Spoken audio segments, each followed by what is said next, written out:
আসসালামু আলাইকুম, নারায়ণগঞ্জ কিচেনে আপনাদের সবাইকে স্বাগতম। তো আজকে শুক্রবার, বিরিয়ানি খাবে ছেলে মেয়েরা বলছে সকালে উঠেই, তো ওই জন্য আমি গরু মাংস নিয়েছি 2 কেজির মতো। আর যেহেতু বিরিয়ানিতে আলু দিব, আলু কেটে নিয়েছি। তো আমি চুলাতে একটা প্যান বসিয়ে দিয়েছি, এখনও তেল গরম হয়ে গেছে, আলুগুলো আমি এখন ভেজে নেব। তো বিরিয়ানিতে আলু দিলে সবাই খুব খেতে পছন্দ করে, সেই জন্য আলু দেওয়া।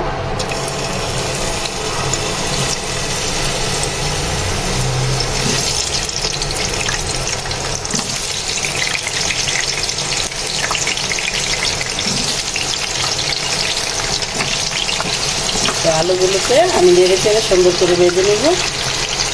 তো আলুগুলো ভাজার জন্য আমি লবণ দিয়ে দিয়েছি, এখন দিয়ে দিচ্ছি অল্প একটু হলুদ।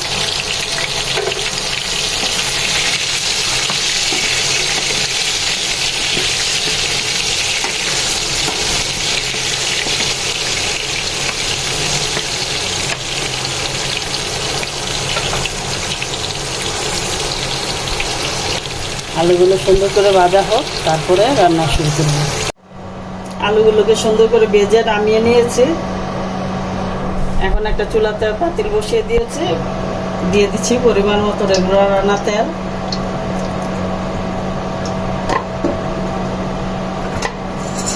দিয়ে দিচ্ছি তেজপাতা, এখানে আছে গরম মশলা, এলাচ, দারচিনি, লং আর তেজপাতা দিয়ে দিচ্ছি।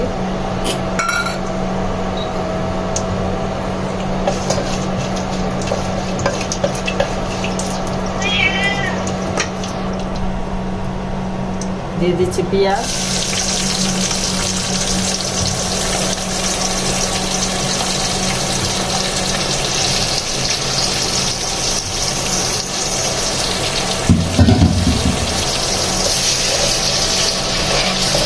পেঁয়াজগুলোকে সুন্দর করে ভেজে দিব।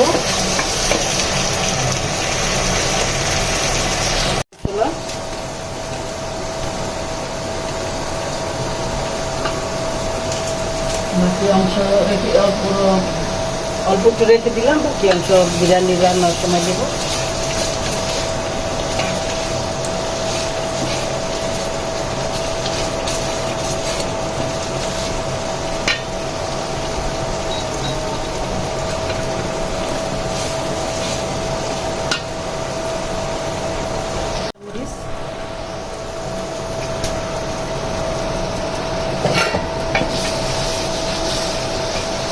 মশলাটা সুন্দর করে কষানো হয়ে গিয়েছে, মশলা থেকে তেল ছেড়ে দিয়েছে, এখন দিয়ে দিব মাংস।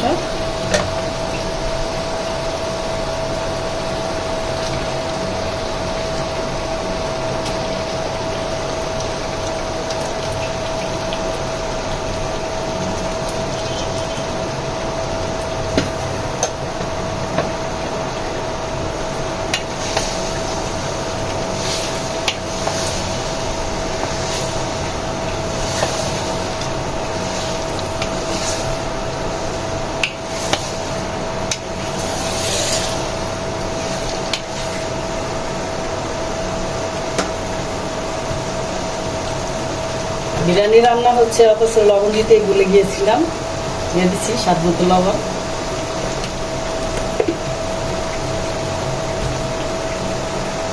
লাড়া দিয়ে দিব। তো আমি কিন্তু এর আগে গুঁড়ো দুধ প্লাস বাদাম বাটা আর টমেটো সস দিয়েছিলাম, যেটা ভিডিও করা হয়নি। তো আমার এই অবস্থা, মাংস আর একটু ঝোল রয়েছে। ঝোলটা কমিয়ে গেলে নামিয়ে বিরিয়ানি রান্না করা শুরু করে দিব। তো ভিডিওটা প্রথম থেকে শেষ পর্যন্ত দেখবেন, আশা করছি ভালো লাগবে। আমার মাংসটা হয়ে গেছে, সিদ্ধ হয়ে গেছে, মশলা থেকে তেল ছেড়ে দিয়েছে। এখন নামিয়ে প্যান বসিয়ে দিয়েছি, দিচ্ছি ঘি,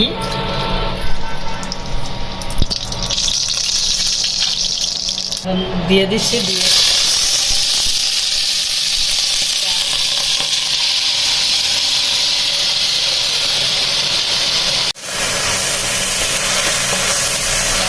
চালটা দিয়ে সুন্দর করে চালটা একটু ভেজে নিই। যদি চালটা ভেজেও রান্না করা যায়, অথবা মাংসের মধ্যে যদি আমি চালটা দিয়ে পরিমাণ মতো পানি দিয়ে রান্না করতাম, সেটাও হতো। কিন্তু যদি চালটা একটু ভেজে রান্না করা হয়, তাহলে বিরিয়ানিটা একদম ঝুরঝুরা হয়, খেতেও ভালো লাগে।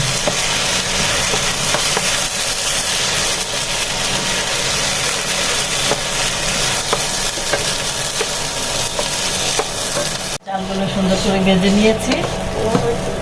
তাই এখন মাংসটা দিয়ে দিচ্ছি।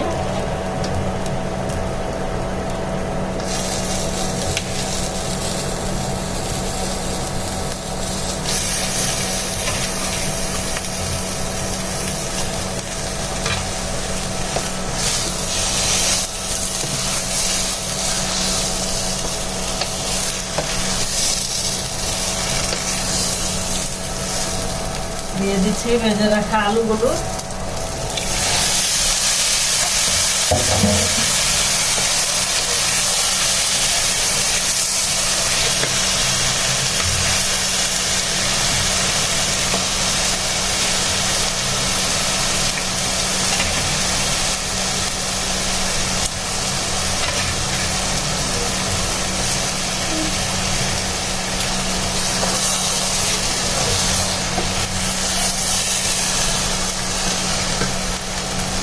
এখন পরিমাণ মতো পানি দিয়ে দিব।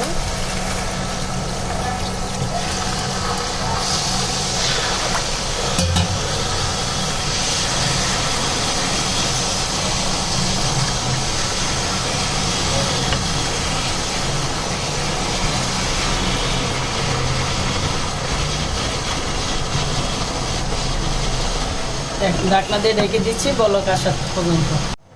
দিয়ে দিচ্ছি কয়েকটা কাঁচামরিচ, দিয়ে আরেকটা নাড়া দিয়ে দিই।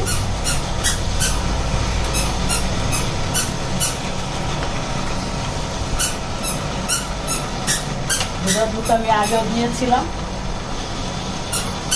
এখন আরেকটু গুঁড়া দুধ দিয়ে দিচ্ছি।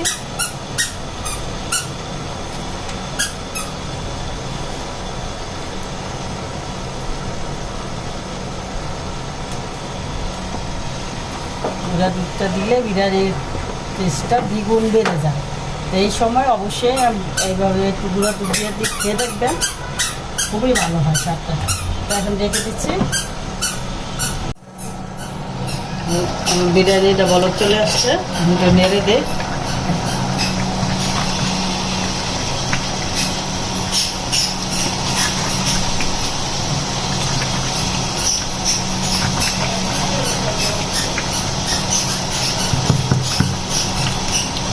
নেড়ে দিয়েছি, রেখে দিব। বেশিক্ষণ লাগবে না, জলটা একটু টেনে গেলেই আমি চুলার এটা একটু কমিয়ে দিচ্ছি।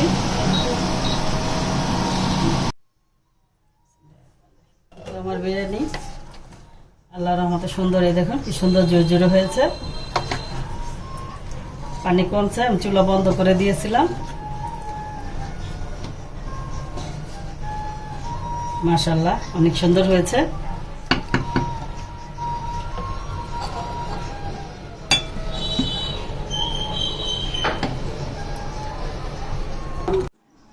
রান্না হয়ে গেছে আমার গরু মাংসের বিরিয়ানি। দুর্দান্ত স্বাদ হয়েছিল আজকে বিরিয়ানিটা, একদম চেটে পুটে সবাই পেট ভরে খেয়েছে। অবশ্যই এইভাবে আমি যেভাবে রান্না করেছি আপনারা অবশ্যই এইভাবে রান্না করে খাবেন, আর খেয়ে কেমন হলো অবশ্যই আমাকে জানাবেন।